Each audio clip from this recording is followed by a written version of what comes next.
Do not disturb. That's what the sign on Thandi's door said.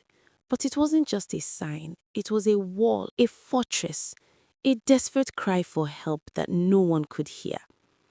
Her mother thought she was being ungrateful.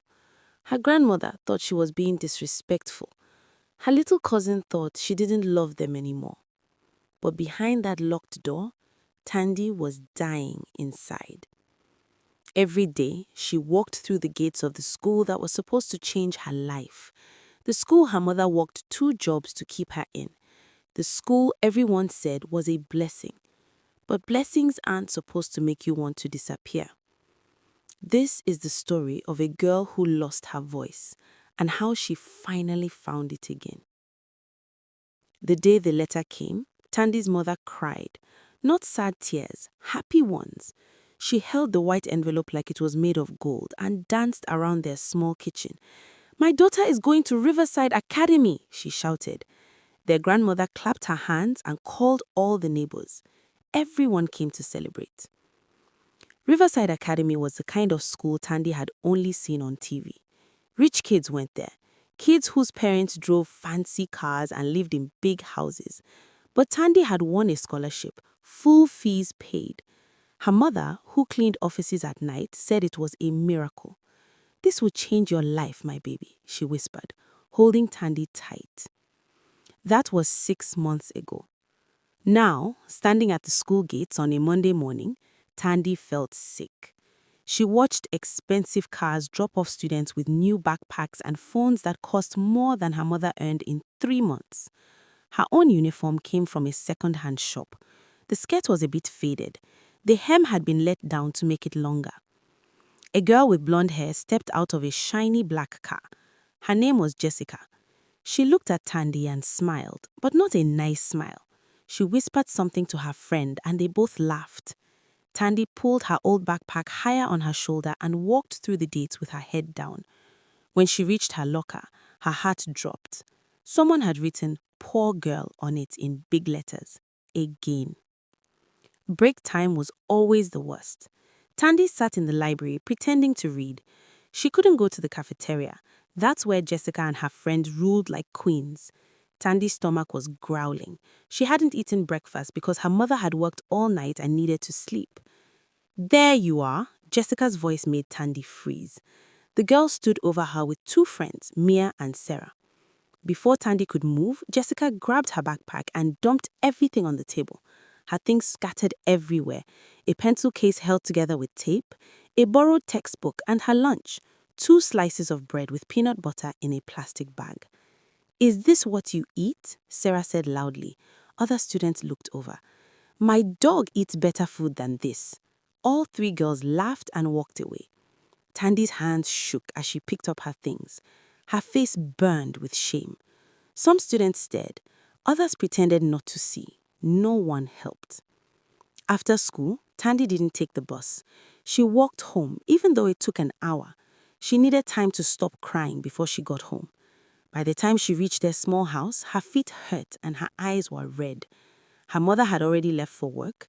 Her grandmother was cooking dinner, humming a happy song. "Thandi, my child, come eat," grandmother called. But Thandi couldn't sit at that table and pretend everything was fine. "I'm not hungry, Gogo," she said, and went straight to her room. She closed the door hard. She heard her grandmother's worried voice, but she didn't come out. The next morning, Thandi's mother sat on her bed. Her eyes looked tired. "Gogo says you didn't eat dinner, and you've been locking yourself in here every day. What's wrong?" Thandi wanted to tell her everything. About Jessica, about eating lunch in the bathroom, about the videos they posted online making fun of her clothes and her accent. But she looked at her mother's tired face. She saw the way her shoulders bent from working 2 jobs. "Nothing, Mama. I'm just tired. School is hard," Thandi lied. The words felt heavy in her mouth. Her mother looked at her for a long time, then sighed. "This scholarship is a blessing, Thandi. Do you know how lucky you are? That school will give you opportunities I never had, opportunities your father never gave us before he left." Each word made Thandi feel worse. How could she tell her mother the truth, that the school felt like a curse? So she said nothing. She just stared at the ceiling in the dark. After her mother left for work, Thandi made a sign. She wrote, "Do not disturb," in big letters and taped it to her door. When grandmother called her for breakfast, she didn't answer. When her little cousin knocked asking her to play, Thandi pretended to sleep. She couldn't be around people anymore. She couldn't keep pretending. Her room became her hiding place, the only place where she didn't have to smile and act like everything was okay. But even here, she wasn't safe. Her phone kept buzzing with notifications, the videos Jessica posted kept showing up, each one worse than the last, each one with more people laughing at her. On Friday, Thandi found her gym bag in the trash. Her PE uniform was soaked in spoiled milk. It smelled terrible. The teacher, Mrs. Van der Merwe, just shrugged. "You'll have to wear it anyway or you fail," she said. Thandi spent the whole class in those wet, smelly clothes. Jessica and her friends held their noses and made gagging sounds. The teacher saw everything. She did nothing. During lunch, Thandi went to her secret bathroom, the one on the second floor that most students didn't use. She locked herself in a stall and sat on the closed toilet, eating her bread in silence. Then she heard voices. Girls coming in. "Did you see the poor girl today?" It was Jessica. "She literally smells like garbage. I posted a video. It already has 300 views. The girls laughed and laughed. Thandi held her breath. She prayed they wouldn't check the stalls. "Please don't look. Please don't find me." After forever, they left. But Thandi stayed frozen. Her sandwich sat on eating in her lap. Tears ran down her face. She didn't make a sound. When she got home, she said nothing to grandmother. She went straight to her room and locked the door. She made another sign. "Private, keep out." She heard grandmother's worried voice through the door, but Thandi covered her ears with her pillow. That night, her mother came home between her two jobs. She knocked and knocked. "Thandi, open this door right now." But Thandi couldn't. If she opened that door, she would fall apart completely. The weekend was no better. Thandi stayed in her room, ignoring her mother's angry demands and her grandmother's soft pleading. On Saturday evening, grandmother left a plate of food outside her door. Pap and gravy, Thandi's favorite. But Thandi couldn't eat. Her stomach hurt. The thought of Monday, of going back to that school, made her feel sick. Sunday night, her mother had enough. She stood outside Thandi's door, her voice shaking. "Thandi, I worked day and night for you. Your father left us with nothing. I cleaned toilets so you can go to that school, so you can have a better life than me. Do you think I like being this tired? I do it for you, and this is how you thank me? By being ungrateful?" Every word cut like a knife, because her mother was right, but also wrong. Thandi wasn't ungrateful. She appreciated everything. But how could she tell her mother that the school was killing her inside, that every day there felt like drowning? So she said nothing. She just stared at the ceiling in the dark. Through the thin walls, she heard her mother crying, talking to grandmother. "I don't know what's wrong with her. She's changed. That school was supposed to help her, but look at her now." Grandmother's answer was too quiet to hear. The guilt pressed down on Thandi's chest like a heavy stone, but still, she couldn't speak. Monday came too fast. Thandi dragged herself to school. Her uniform was more worn than before. Someone had spilled something on it on Friday. Even after washing it twice, a stain remained. Jessica noticed immediately. Her eyes lit up with mean joy. By lunchtime, a new video was everywhere. "When you're too poor to buy soup," #PoorGirlProblems, #CharityCase. Thandi watched the video in her bathroom hiding spot. Her hands shook. The comments below were even worse. Students from her school, people who sat next to her in class, were commenting with laughing faces. One comment said, "Why is she even at our school? She doesn't belong here." Another said, "Poor kids should go to their own schools, LOL." Each word felt like being stabbed. That afternoon in English class, the teacher announced group projects. She said, "I've already made the groups." When Thandi heard her name with Jessica, Mia, and Sarah, her blood went cold. Jessica raised her hand immediately. Can we switch groups? No offense, but we need people who can actually help. The teacher frowned. The groups are final, you work it out. After class, Jessica cornered Thandi in the hallway. Don't even think about ruining our grades. Actually, just do nothing. We'll handle it ourselves. We don't need charity work messing things up for us. Thandi just nodded. What else could she do? She had no voice left. On Tuesday morning, Thandi knew something was wrong. Students stared at their phones, then at her, whispering, pointing. Her stomach dropped. What now? Then she saw it. Someone had taken a picture of her in the bathroom stall. They must have climbed on the toilet next to hers and looked over. The picture showed Thandi sitting there with her sandwich, tears on her face. The caption said, "The poor girl eats in the bathroom because she's too ashamed to sit with us. #pathetic." The photo was everywhere, on every phone, every screen. Teachers started looking at her with pity. Students moved away from her in the hallways like she was contagious. In assembly, the principal gave a speech about being kind to everyone, no matter where they come from. This made everything worse. Now everyone definitely knew she was the charity case. Thandi became famous for all the wrong reasons. The girl who didn't belong, the walking example of poverty.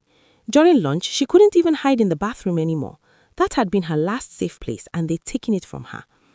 That afternoon, Thandi did something she'd never done. She left school in the middle of the day, just walked out during lunch and kept walking. The hour-long walk home felt like a dream. When she arrived, grandmother was surprised. "Thandi, why are you home?" But Thandi pushed past her and locked her bedroom door. She took out her phone and deleted everything.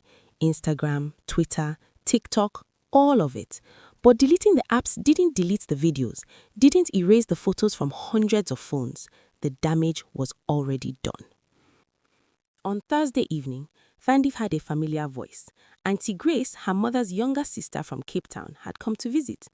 Unlike her mother, who always worked, Auntie Grace was a social worker who knew how to really listen.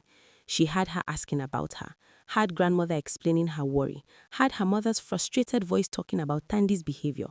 "Let me try," Auntie Grace said. Footsteps came to Thandi's door. A gentle knock. "Thandi, sweetheart, it's Auntie Grace. I've missed you so much. Can I come in?" Thandi didn't answer.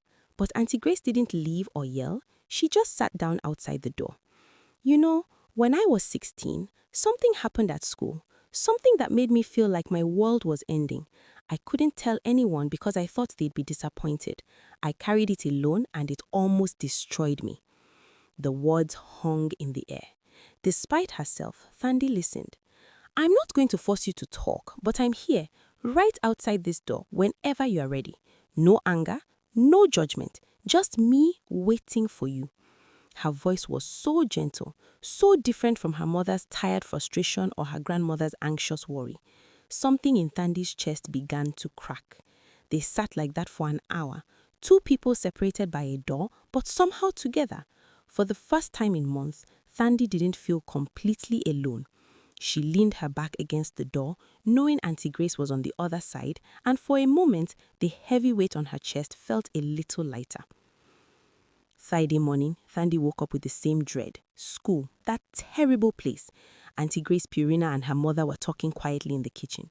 As she got ready, moving like a robot, Auntie Grace appeared. "Let me drive you today." Thandi, too tired to refuse. She just nodded. In the car, Auntie Grace didn't ask questions. She just played soft music and drove. But as they got close to the school gates, something happened. Thandi couldn't breathe. Her hands started shaking. Sweat covered her face, even though it was cool outside. Her heart pounded so hard it hurt. "Stop," she gasped. "Please stop the car." Auntie Grace immediately pulled over. "Thandi, what's happening? Talk to me, baby." And then everything broke. The dam burst. Words poured out like a flood. Thandi told her aunt everything about Jessica and her friends, about the videos and the photos, about eating in the bathroom, about the names they called her, about how teachers just looked away, about her destroyed things and her ruined clothes, about the constant crushing shame of being poor in a rich school. Thandi cried so hard she couldn't breathe. Months of pain exploded out of her. Auntie Grace pulled her close, holding her while she shook. I can't go back, Thandi. I can't, Auntie. I'd rather die than walk through those gates again. Auntie Grace's face showed fury and heartbreak at the same time. Oh, my precious child, why didn't you tell us? And Thandi whispered the truth. Because Mama works so hard to pay for that school. How could I tell her it's destroying me? And Grace drove Thandi home. Her mother had just come back from her day job, about to leave for her night shift. When they walked in, Mama's face went from surprise to anger. Why aren't you at school? Grace, why did you bring her back? But Aunt Grace held up her hand. Sister, sit down. You need to listen. Right now.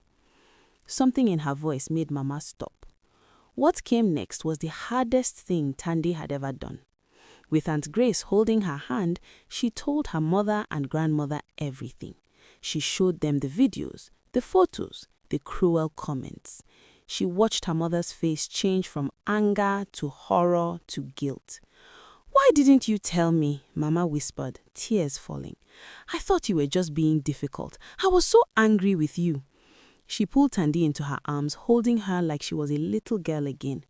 I'm so sorry, baby. I'm so sorry I didn't see. Grandmother, who had been quiet, finally spoke. Her voice was strong and clear. That school is not worth my granddaughter's life. There are other schools. We will find another way. Mama looked torn. But the opportunities. What opportunities? Aunt Grace interrupted. To be traumatized? To learn that money makes you worthy? Those aren't opportunities, sister. They are poison. The next week was busy. Aunt Grace helped them complain to the school. They met with the principal, who suddenly seemed very worried. Thandi moved to a local school in their area, a school where she didn't have to hide who she was or where she came from. On her first morning at the new school, Thandi walked through the gates with her mother and grandmother beside her. The uniform was simple. Her classmates came from homes like hers. A girl named Joy smiled at her. Want to sit together at lunch? She asked, and Thandi realized something important. Belonging shouldn't mean you have to hide who you are. As she sat in the cafeteria, not a bathroom, eating lunch and talking to people who didn't judge her uniform, Thandi felt something she hadn't felt in months. Hope. At home, the Do Not Disturb sign came down. Her door stood open now, welcoming. She didn't need walls anymore. She had found her voice, and with it, she had found herself again.